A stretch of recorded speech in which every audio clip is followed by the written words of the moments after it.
मैं बंगाल के भाइयों बहनों को भी आश्वस्त करता हूं, अब भाजपा आपके साथ मिलकर पश्चिम बंगाल से भी जंगल राज को उखाड़ फेंकेगी।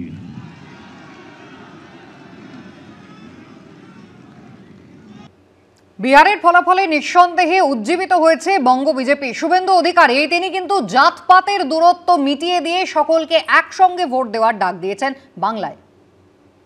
জোট বেঁধে ভোট দিয়ে যে যাদব ভোট নিয়ে ওরা এত কথা বলে, সেই যাদবরাও একসঙ্গে ভোট করেছে। বাঁটনা মাত বাটেঙ্গে তো কাটেঙ্গে, এসটি এসসি সবাই মিলে।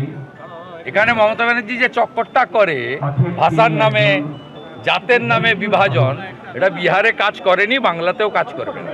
এমনকি শিক্ষিত রাষ্ট্রবাদী মুসলিম যাদের উন্নয়নের সুফল নরেন্দ্র মোদীজি দিয়েছেন, তারাও মনে করেছেন দেশ সুরক্ষিত থাকলে মোদীজির হাতেই থাকে।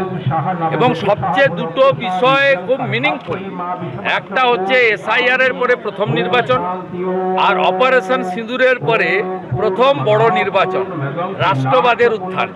আমরা প্রধানমন্ত্রী যা বলছে, প্রধানমন্ত্রী ইতিমধ্যে এই রাজ্যে অনেকবার এসেছেন, গত কয়েক মাসের মধ্যে 4 বার এসেছেন, কলকাতা মেট্রো রেল দিয়ে গেছেন। শুভেন্দু অধিকারীকে পাল্টা জবাব দিয়েছেন রাজ্যের মন্ত্রী চন্দ্রিমা ভট্টাচার্য।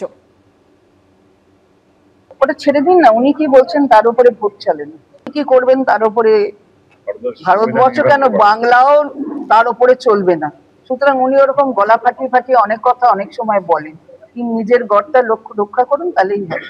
না যদি গর্জন হতো তাহলে 200 পার থেকে 77 এখন আরো নেমে এসেছে, তার থেকে অনেকে চলে এসেছে ভুল বুঝি। তাহলে কি দাঁড়ালো? তাহলে তো ওনারই ব্যর্থতা দাঁড়ালো।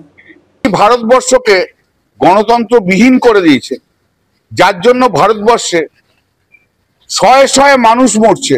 জঙ্গলরাজ আপনি নিজে তৈরি করেছেন। গুজরাট হচ্ছে, যখন আপনি ছিলেন তখন গুজরাটে খুন করে আপনি এসেছেন, অথবা আপনার মুখে এসব মানায় না নরেন্দ্র মোদী। জঙ্গলরাজ তো আপনি তৈরি করেছেন, মধ্যপ্রদেশে করেছেন, দিল্লিতে তৈরি করে ফেলেছেন, সব জায়গায় জঙ্গলরাজ আছে।